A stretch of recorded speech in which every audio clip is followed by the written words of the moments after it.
Part 1 ವಿಡಿಯೋದಲ್ಲಿ self doubt ನ 3 pattern ಗಳ ಬಗ್ಗೆ ತಿಳ್ಕೊಂಡ್ವಿ. Failure to launch, failure to finish and the destination obsession. Failure to launch ಅಂದ್ರೆ ನಾವು ಇನ್ಫಾರ್ಮೇಶನ್ ಕಲೆಕ್ಟ್ ಮಾಡ್ತಾನೆ ಹೋಗ್ತೀವಿ ಬಟ್ ಆಕ್ಷನ್ ತಗೊಂಡು ಶುರು ಮಾಡಲ್ಲ. ಫೇಲ್ಯೂರ್ ಟು ಫಿನಿಶ್ ಅಂದ್ರೆ ನಾವು ಏನೋ ಮಾಡೋದಕ್ಕೆ ಶುರು ಮಾಡ್ತೀವಿ ಬಟ್ ಕಂಪ್ಲೀಟ್ ಮಾಡಲ್ಲ. ದ ಡೆಸ್ಟಿನೇಷನ್ ಆಬ್ಸೆಷನ್ ಅಂದ್ರೆ ನಾವು ಯಾವಾಗ್ಲೂ ನಮ್ಮ ಮೇಲಿರೋರ್ ಜೊತೆ ಕಂಪೇರ್ ಮಾಡ್ಕೊಂಡು ನಾನ್ ಯಾವಾಗ ಅವ್ರ ತರ ಆಗೋದು. ಕಂಪ್ಲೀಟ್ ವಿಡಿಯೋನ ಇಲ್ಲಿ ನೋಡಿ. ಲೆವೆಲ್ ಅಪ್ ಕನ್ನಡಿಗ.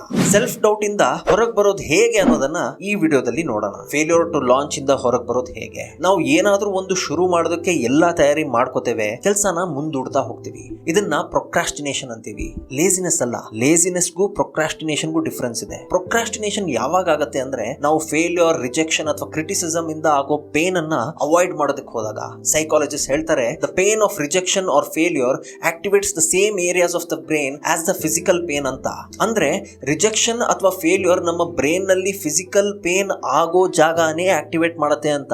ಅದಕ್ಕೆ ನಮ್ಮ ಮೈಂಡ್ ಅಂಡ್ ಬಾಡಿ ಅದನ್ನ ಅವಾಯ್ಡ್ ಮಾಡೋದಕ್ಕೆ ಟ್ರೈ ಮಾಡ್ತಿರುತ್ತೆ. ಬಟ್ ಅವಾಯ್ಡ್ ಮಾಡಿದ್ರು ಅದು ನಮ್ಮ ಮನಸ್ಸಲ್ಲೇ ಕಾಡ್ತಾ ಇರುತ್ತೆ. ನಿಮ್ಮ ಮನಸ್ಸಲ್ಲಿ ಬರ್ತಿರೋ ಫೀಲಿಂಗ್ಸ್ ನ ನೀವು ಒಂಚೂರು ಚೇಂಜ್ ಮಾಡ್ಕೊಂಡ್ರೆ ನೀವು ಅವಾಯ್ಡ್ ಮಾಡೋದನ್ನ ನಿಲ್ಲಿಸಬಹುದು. ನೆಕ್ಸ್ಟ್ ಟೈಮ್ ನಿಮಗೆ ಇದು ನನ್ನ ಕೈಯಲ್ಲಿ ಮಾಡಕ್ಕಾಗಲ್ಲ ಅನಿಸ್ದಾಗ ಅದನ್ನ ನಾನಿದನ್ನ ಹೇಗ್ ಮಾಡ್ಬೋದು ಅಂತ ಚೇಂಜ್ ಮಾಡ್ಕೊಳ್ಳಿ. ನಾನಿದನ್ನ ಮಾಡ್ಲೇಬೇಕು ಅನ್ನೋದನ್ನ ನನಗೆ ಇದನ್ನ ಮಾಡಕ್ ಅವಕಾಶ ಸಿಕ್ಕಿದೆ ಅಂತ ಚೇಂಜ್ ಮಾಡ್ಕೊಳ್ಳಿ. ನಿಮ್ಮ ಭಾಷೆನ ಒಂಚೂರು ಟ್ಯೂನ್ ಮಾಡ್ಕೊಂಡ್ರೆ ತುಂಬಾ ಡಿಫ್ರೆನ್ಸ್ ಆಗತ್ತೆ. ನೀವು ನೋಡ್ತಿರೋ ದೃಷ್ಟಿಕೋನ ಅಂದ್ರೆ ಪರ್ಸ್ಪೆಕ್ಟಿವ್ ಚೇಂಜ್ ಆಗತ್ತೆ. ಇನ್ನೊಂದು ರೀತಿ ಅಂದ್ರೆ ನಾವು ವೈ ಇಂದ ವಾಟ್ಗೆ ಹೋಗ್ಬೇಕು. ನಾನು ಯಾಕೆ ಮೋಟಿವೇಟೆಡ್ ಆಗಿಲ್ಲ ಅಂತ ಯೋಚನೆ ಮಾಡೋದ್ರ ಬದಲು ನಾನು ಏನ್ ಮಾಡಿದ್ರೆ ಇದು ನನಗೆ ಇಂಟ್ರೆಸ್ಟಿಂಗ್ ಅನ್ಸೋದಕ್ಕೆ ಶುರು ಆಗತ್ತೆ ಅಂತ ಯೋಚನೆ ಮಾಡಿ. ನಮ್ಮ ಥಾಟ್ಸ್ ಅನ್ನ ಓವರ್ ಥಿಂಕಿಂಗ್ ಇಂದ ಆಕ್ಷನ್ ತಗೊಳ್ಳೋದಕ್ಕೆ ಫೋಕಸ್ ಮಾಡಿದ್ರೆ ನಮ್ಮ ಪರ್ಫಾರ್ಮೆನ್ಸ್ ಇಂಪ್ರೂವ್ ಆಗುತ್ತೆ ಅಂಡ್ ಹಿನ್ನಡೆಗಳನ್ನ ಹ್ಯಾಂಡಲ್ ಮಾಡೋದಕ್ಕೆ ಸುಲಭ ಆಗುತ್ತೆ. ಬಟ್ ಇಂಪಾರ್ಟೆಂಟ್ ಏನಂದ್ರೆ ನಮ್ಮ ಮೈಂಡ್ ಸೆಟ್ ಚೇಂಜ್ ಮಾಡಿದ ನೆಕ್ಸ್ಟ್ ಕ್ಷಣನೇ ಆ ನಿಟ್ಟಿನಲ್ಲಿ ಏನಾದ್ರೂ ಒಂದು ಆಕ್ಷನ್ ತಗೋಬೇಕು. ಅದೆಷ್ಟೇ ಚಿಕ್ಕದಾಗಿರ್ಲಿ, ಇಂಪರ್ಫೆಕ್ಟ್ ಆಗಿರ್ಲಿ,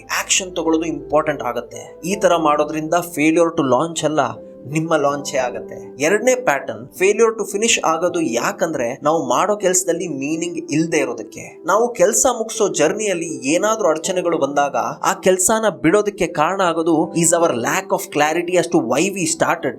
ಒಂದು ಬಲವಾದ ಉದ್ದೇಶ ಅಥವಾ ಮೀನಿಂಗ್ ಇಲ್ಲ ಅಂದ್ರೆ ನಾವು ಆ ಪ್ರಯತ್ನ ಬಿಟ್ಟು ಮುಂದಿನ ಹೊಸ ಪ್ರಯತ್ನಕ್ಕೆ ಕೈ ಹಾಕ್ತೀವಿ. ಸೊ ನಿಮಗೆ ಕ್ವಿಟ್ ಮಾಡಬೇಕು ಅನಿಸ್ದಾಗ ಟೈಮ್ ತಗೊಳ್ಳಿ. ಇದನ್ನ ನಾನು ಯಾಕೆ ಶುರು ಮಾಡಿದೆ, ಇದರ ಬಿಗ್ಗರ್ ಪಿಕ್ಚರ್ ಏನು, ಇದರ ಪರ್ಪಸ್ ಏನು, ನಾನು ಇದರಿಂದ ಸಮಾಜದಲ್ಲಿ ಹೇಗೆ ಒಂದು ಚೇಂಜ್ ತರಬಹುದು, ಯಾಕೆ ನಾನು ಇದನ್ನ ಮಾಡ್ತಿದ್ದೀನಿ ಅನ್ನೋದನ್ನ ನೆನಪಿಸ್ಕೊಳ್ಳಿ.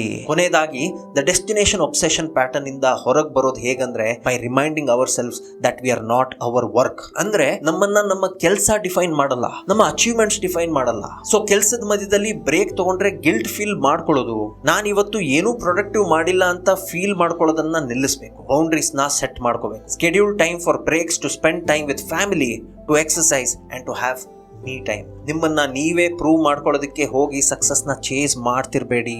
ನಿಮ್ಮನ್ನ ನೀವೇ ಯಾರ್ದೋ ಜೊತೆ ಕಂಪೇರ್ ಮಾಡ್ಕೊಳ್ದೆ ಎಲ್ಲವನ್ನು ಬ್ಯಾಲೆನ್ಸ್ ಮಾಡ್ತಾ ನೀವು ನೀವಾಗಿದ್ರೆ ಸಕ್ಸಸ್ಸೇ ನಿಮ್ಮನ್ನ ಹುಡ್ಕೊಂಡ್ ಬರುತ್ತೆ. ಸೆಲ್ಫ್ ಡೌಟ್ ಇಂದ ಹೊರಗೆ ಬಂದಾಗ ಮಾತ್ರ ನಮ್ಮ ಪರ್ಸನಾಲಿಟಿ ಪರಿಚಯ ಆಗುತ್ತೆ ಅಂಡ್ ನಾವು ಈ ಜಗತ್ಗೆ ಏನ್ ವ್ಯಾಲ್ಯೂ ಕೊಡಬಹುದು ಅನ್ನೋದರ ಬಗ್ಗೆ ಅರಿವಾಗುತ್ತೆ.